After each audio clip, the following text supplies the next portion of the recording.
भेटिबा जन अनन्य महिला को जे कि गोमातार सेवारे निजको हजाई दैछन्ति एहाकु हिं धरि नैछन्ति निज परिवार बोली राजपरिवार झियो होइबि गोमातार सेवारे व्रती रास्ताघाट हेउ अबा गो सेवा संस्थान सबुठी आहत गोमातार सेवारे लागि पड़ती से आउ ताहा भी प्रभु श्री जगन्नाथଙ୍କ धामरे।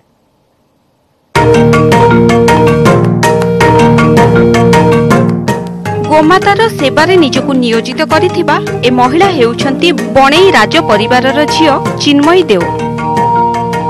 मांको ठारू प्रेरणा पाई आज से गो सेवा को व्रत रूपे धरि नैछन्ती। परिवार जंजाल रे न पसी से गोमातार सेवारे निमग्न। असुस्थ कि आहत गोमाता हुअन्तु अबा हुअन्तु अन्य पशुपक्षी सांगे सांगे लागि पड़ती चिकित्सा और सेवारे। एपरिकी तांको पर्स रे प्रसाधन सामग्री बदल रे रहिथाय मेडिसिन और बैंडेज सामग्री। आउ अंतर्जातीय महिला दिवस अवसर रे से समस्त महिला को गोमातार सेवा पाई वार्ता देइछन्ती। मोर आज दिन रे कहबा को चाहूची हमर भारतीय नारी मान को जे समस्ते किछि समय बाहर करी ए गोमाता को ही सेवारे लगातु कि समय दिंतु कहीं आमर विश्वास अच्छी गोमाता पाखे 33 कोटी देवादेवी अच्छा सेवा करके से आशीर्वाद समस्ते पातु। जय जगन्नाथ जय गोमाता। 20 वर्ष है चिन्मयी गोमातार सेवा करि आसुछंती। परे बाघ आखड़ा मठरे श्री जगन्नाथ गो सेवा संस्थान खोलिबा परे एठी से गो सेवा करुछंती।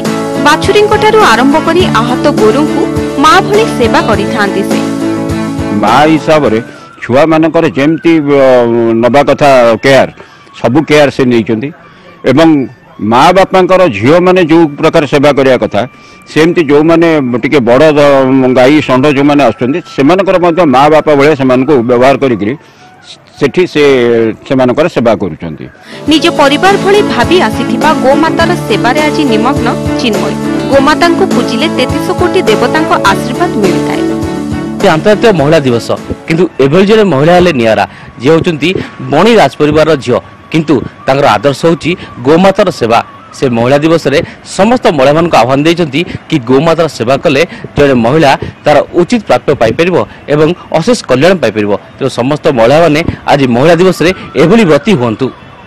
पुरीरू कैमरामैन अमरेंद्र मिश्र अक्षय मिश्र।